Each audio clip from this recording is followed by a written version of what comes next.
BA भाग प्रथम राजस्थानी साहित्य के द्वितीय प्रश्न पत्र के अंतर्गत निर्धारित पाठ्य पुस्तक उक्रास जो एक कहानी संग्रह है, उस कहानी संग्रह की एक विशिष्ट कहानी काचरो चिलको, जिसके रचनाकार यादवेंद्र शर्मा चंद्र है, उसका हम आज अध्ययन करना चाह रहे हैं।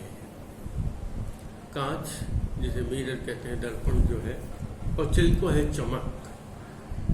कांच की चमक यदि किसी की आंखों में अचानक पड़ती है तो व्यक्ति जिस विचारों में चलता है उस विचारों की श्रृंखला टूट जाती है और उसे एक नया दृष्टि दिखाई देती है। उसे ही चिलका या चमक कहा गया है। इस कहानी में नारी मन की एक व्यथा को बताया है जो अत्याचार को झेलती रहती है, लेकिन अचानक उसके सामने एक घटना ऐसी घटित होती है जिससे वह प्रेरित होकर वह विद्रोह कर देती है और वह सोचती है अब जिस स्थिति को मैंने झेला है अब मैं उस स्थिति को नहीं झेलूंगी, और वह अपनी उस स्थिति से पलायन कर जाती है, वह अलग हट जाती है। यहाँ परिस्थितियों ने उसे एक नया आयाम दिया और इस प्रकार यदि कहानीकार कहना चाहता है, यदि कोई भी महिला या कोई भी पुरुष व्यक्ति जिसके जीवन में यदि कठिनाई आए और उस कठिनाई से उसके सामने यदि कोई महत्वपूर्ण घटना घटित होती है, उस घटना से वह प्रेरणा लेकर, उस घटना से प्रेरित होकर वह अपने जीवन की धारा को बदल सकता है। उसके जीवन में जितनी कठिनाई आती है उन कठिनाइयों को वो छोड़कर एक नए जीवन की राह पर चल सकता है। अब हम मूल कहानी पर आते हैं। इस कहानी की मूल जो चरित्र नायिका है उसका नाम है गवर्ली। यह एक नायिका प्रधान कहानी है और उसमें नायिका के ही चरित्र को समझाया गया है। उसके अलावा जो अन्य पात्र हैं वो केवल संकेत मात्रा में है और उनका कहीं भी विशेष संवाद भी नहीं है, केवल उसके विचारों में ही वह सब कुछ बात आती है। ये एक विचार प्रधान कहानी है, जब लगता है कि एक ही स्थान पर बैठे हुए व्यक्ति किस प्रकार उसके जीवन में परिवर्तन ला सकता है, यही इस कहानी की विशेषता है। कहानी का प्रारंभ होता है जिसमें गवर्ली जो इस कहानी की नायिका है वह अपने घर के छत पर बैठी हुई है और वह आकाश की तरफ देखती है और उसे दिखाई देता है एक बहुत बड़ा गिद्ध जो कि उसके घर की तरफ, उसकी गली की तरफ आ रहा है। उस गिद्ध को देखकर वह डर जाती है और एकदम वह विचार शून्य हो जाती है और छत से वह अपने छत पर बने एक लकड़ी का जो कमरा बना होता है, मैड़ी, उस मैड़ी में वह चली जाती है और एक खिड़की में से वह देखने लगती है। वह गिद्ध बहुत बड़ा था। वह नीचे आया और नीचे उसकी गली की एक दीवार पर एक चूहा जो था मरा हुआ पड़ा था, वह चूहे को लेकर वह गिद्ध वापस उड़ गया। वह एकदम उस गिद्ध को देखकर डर गई थी, मौन हो गई थी।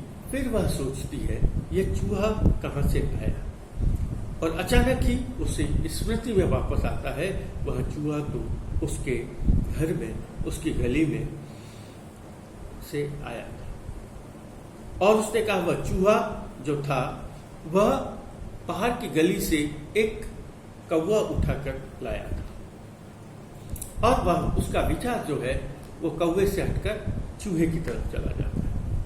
वह चूहा उसके घर में आगे पीछे घूमता रहता था, कभी रसोई में जाता, कभी गवाक्ष में जाता, कभी छत पर चढ़ता और अपनी मस्ती में रहता था। अचानक एक कुत्ते ने उस चूहे पर झपटा और वह पंजे से उसने उस चूहे को मार दिया। तभी एक लड़का जो था उसने उस कुत्ते को, चूहे को मारते हुए देखा। उस लड़के ने उस चूहे पर पत्थर मारा और वह कुत्ता जो था उस चूहे को छोड़कर चला गया और वो मरा हुआ चूहा वहीं पड़ा था।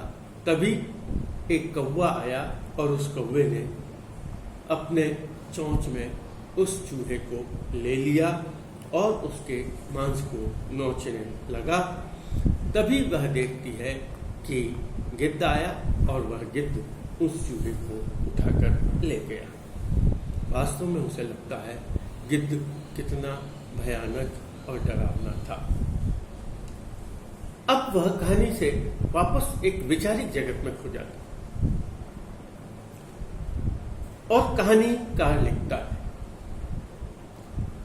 पतोनी बिने गिरजरी ओड़ू आवते पान आपरो धणी सासू और देवर चू याद आ जावे। बिने लागे कि गंडक बीरो देवर है, कागलो बीरो धणी और गिरज बिरी करक सा जामन ऊंदरो ऊंदरो को यहां उसने कहा, उसे लगा कि गिद्ध एक कुत्ता, फिर कौवा और गिद्ध, ये तीनों ही उस चूहे की जान के दुश्मन थे।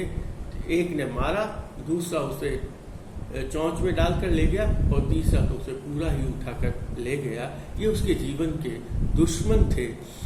अब उसे ये लगा कि मेरा देवर, मेरा पति और मेरी सास, ये तीनों भी, जो गिद्ध है वह मेरा देवर है, कौवा मेरा पति है और गिरज जो है वह, कुत्ता जो है वह देवर है, कौवा जो है उसका पति है और गिद्ध जो है वह उसकी सास है।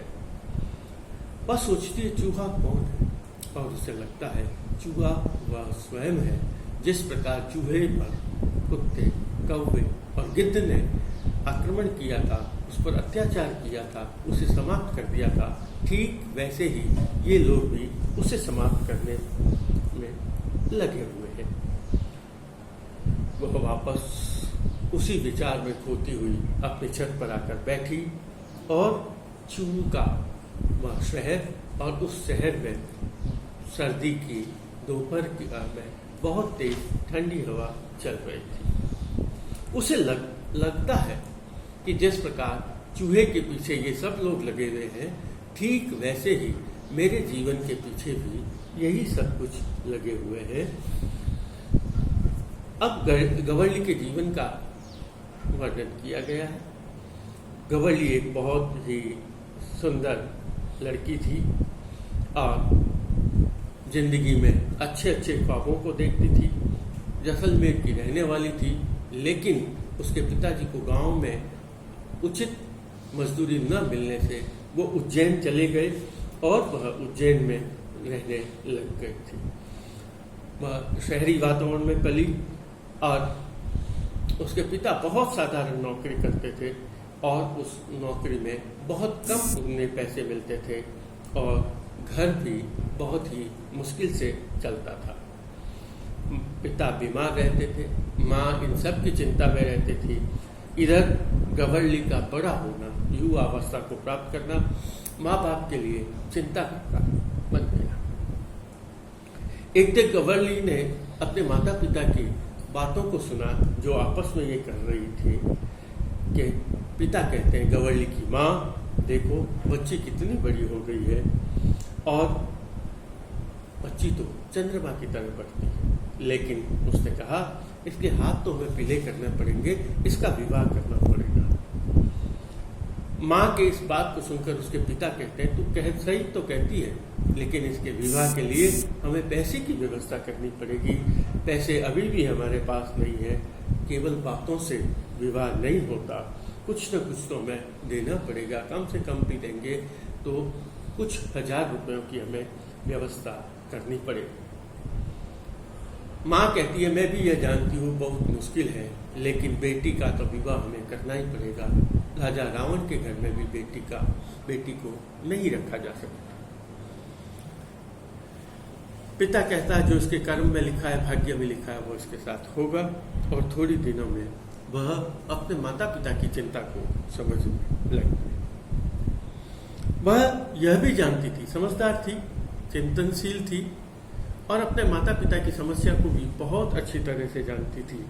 उसने ये सोचा एक गरीब पिता के लिए कितना मुश्किल है अपने पुत्री का विवाह करना।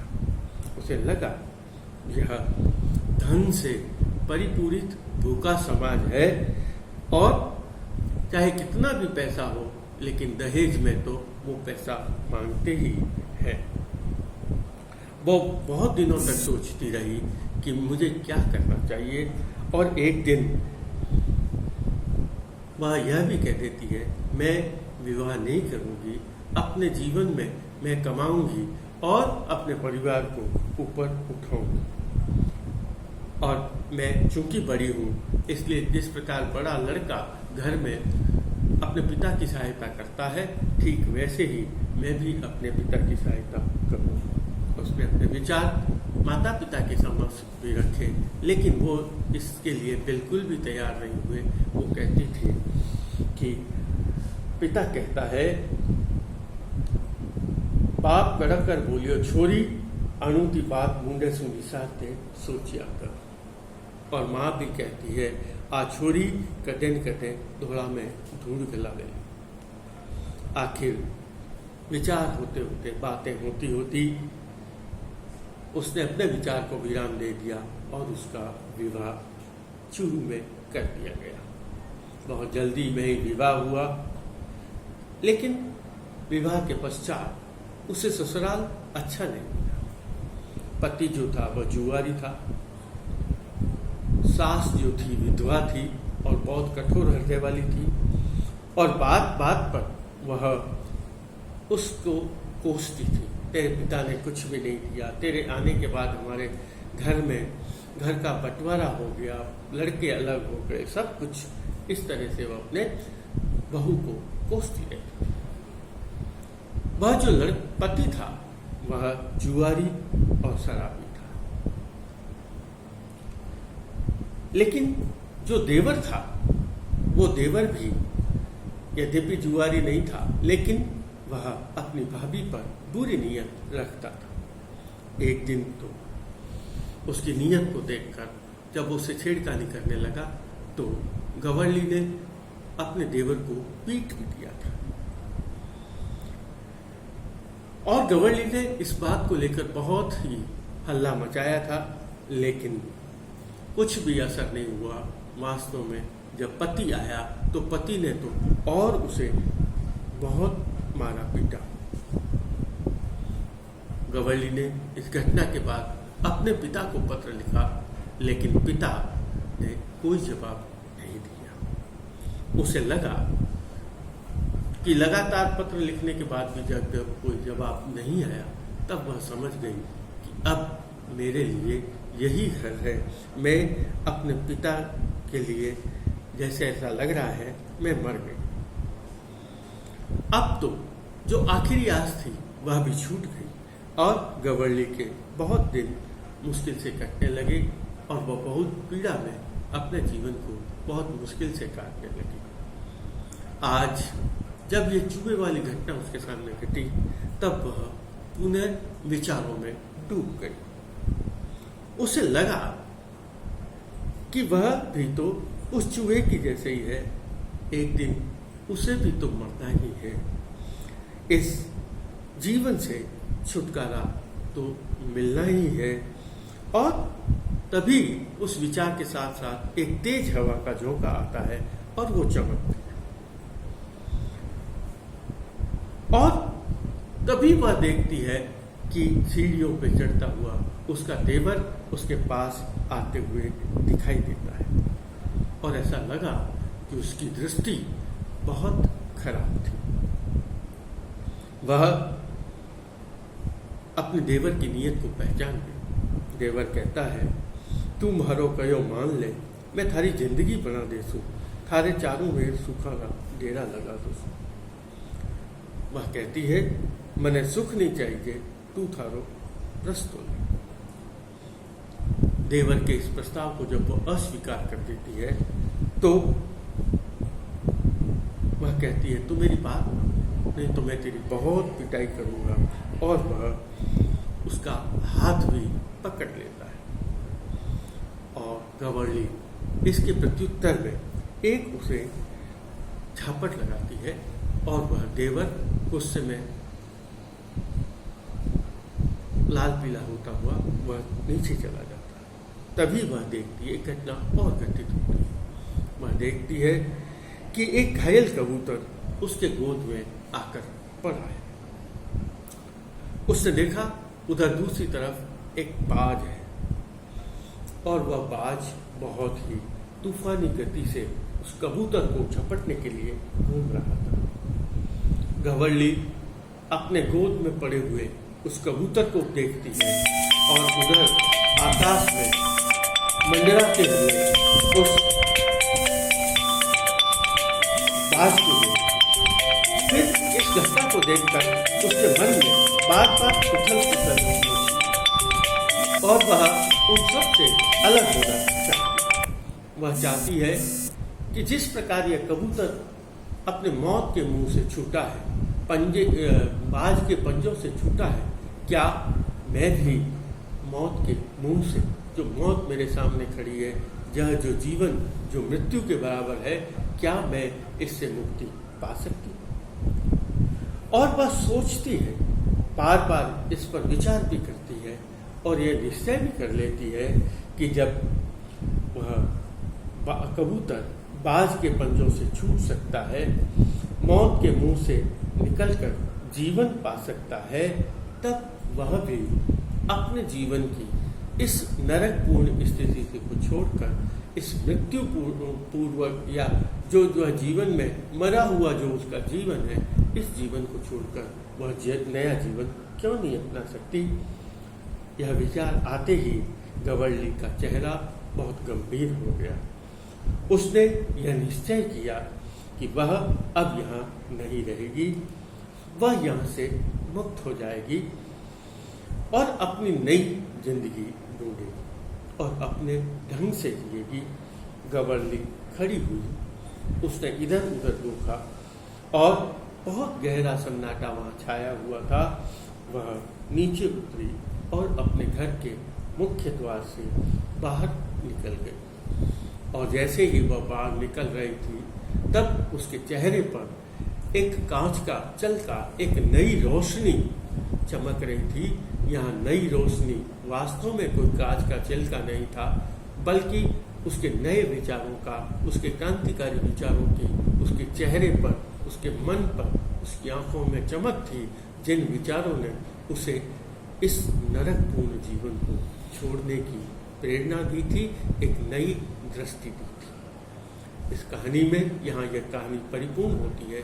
इस कहानी में कहानीकार ने यह समझाने का प्रयास किया है कि व्यक्ति यदि नए विचारों को लेता है, यदि कुछ विचारों को, घटनाओं को देखता है और उससे प्रेरणा लेता है, तो उसका जीवन भी संभल जाता है, जीवन उसका संभल जाता है और वह जिस जीवन में जितना वह परेशान होता है, उस जीवन में उसे जीने की नई राह मिल जाती है।